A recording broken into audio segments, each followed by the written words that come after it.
Fitbit has returned and is looking to make their fitness tracker a little bit more like a smartwatch. It's Joshua Vergara from Android Authority. What's going on, everybody? And this is the Fitbit Blaze.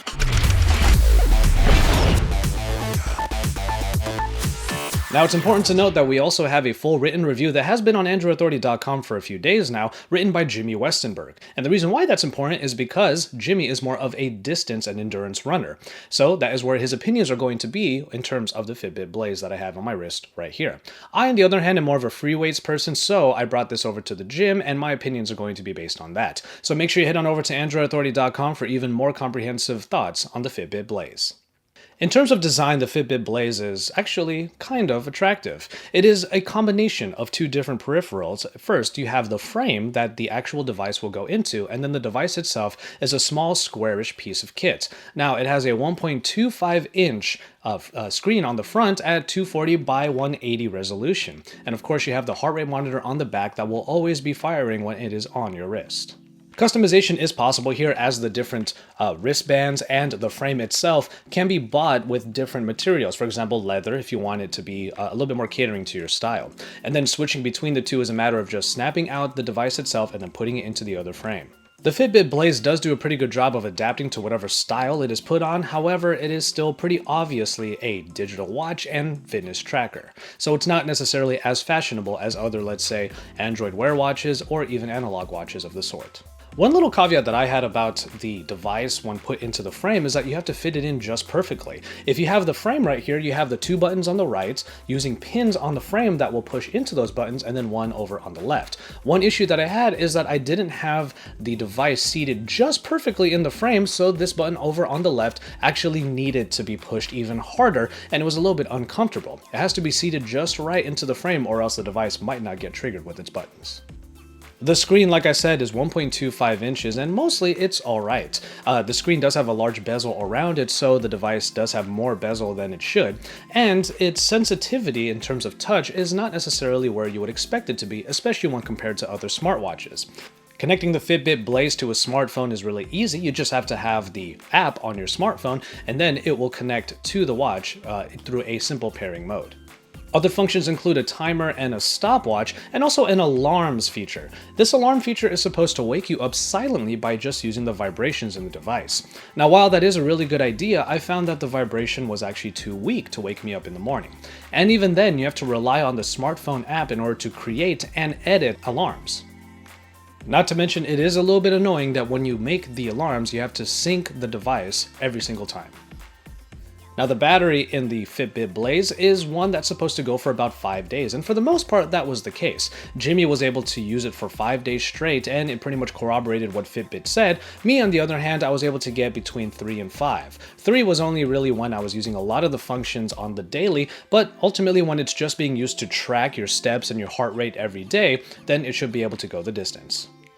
Really, the only problem with the battery portion is charging it. Charging the Fitbit Blaze requires you to take the full device out of its frame and then put it into this awkward looking clamp that connects USB-wise to any power source. It's far from an easy or even attractive looking way of charging the Fitbit Blaze, and it's one of the sore points when it comes to the battery life of this device. Which brings us to what the Fitbit Blaze is actually made for, tracking your daily.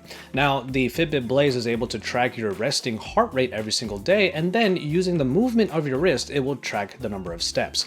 In our testing, the step counter was actually pretty accurate. It didn't grossly overestimate or underestimate how many steps that were taken.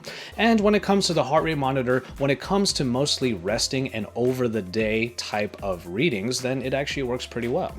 Resting heart rate is obviously one of the ways to judge what your fitness is like. If you have a lower resting heart rate in general, maybe around 80 and below, then you're pretty fit. And over the day, you'll be able to see just how your heart rate goes up and down, depending on different activities that you do. We also liked the sleep tracking. The Fitbit Blaze was pretty good at figuring out when the user was asleep, even if it was just for a nap in the middle of the day, and the graphs inside of the app were able to show that. But of course, it's when you tell the Fitbit Blaze that you're getting down to a real workout that you're going to get the kind of information that you need. And you would hope that the Fitbit Blaze is able to give you accurate readings because it is a $200 device that is supposed to do so. Unfortunately, our results were pretty mixed. We'll start off by talking about Fitstar.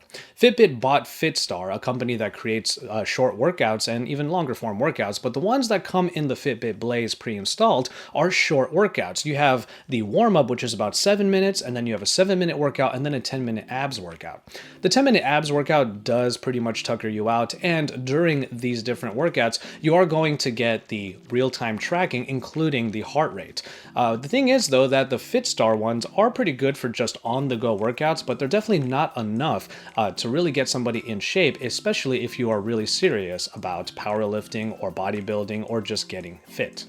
The thing about running, though, as Jimmy says in the written review, is that while it does a pretty good job based on the movement of the wrist of estimating how far you are running, it unfortunately doesn't have any GPS installed. And for a peripheral that is a little bit more expensive like this, you would think that GPS is a part of it so you can actually track where and how far you are running. The little caveats didn't really end there, though. I brought the Fitbit Blaze to my local gym where I did some barbell workouts, and I found that the heart rate monitor was just not able to keep up.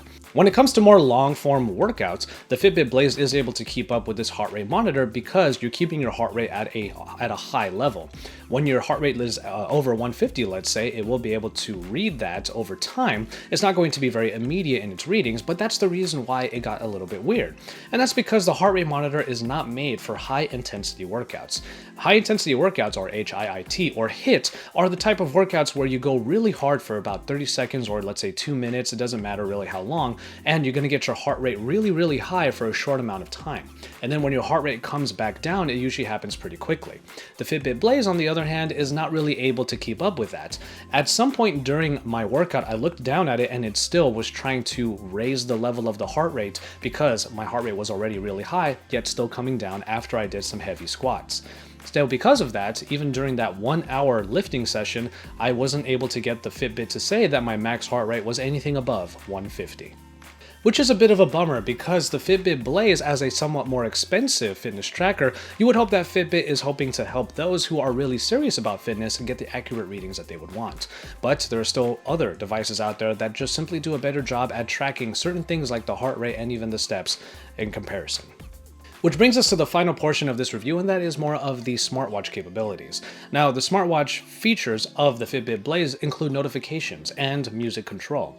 But the problem is that that's about it. Notifications are actually really limited. You are able to get notifications about calls, but the watch will only really tell you that a call is coming in, and you can't control what to do about the call if the phone is not right next to you. And as far as message notifications go, you can pick one application in order to get your notifications.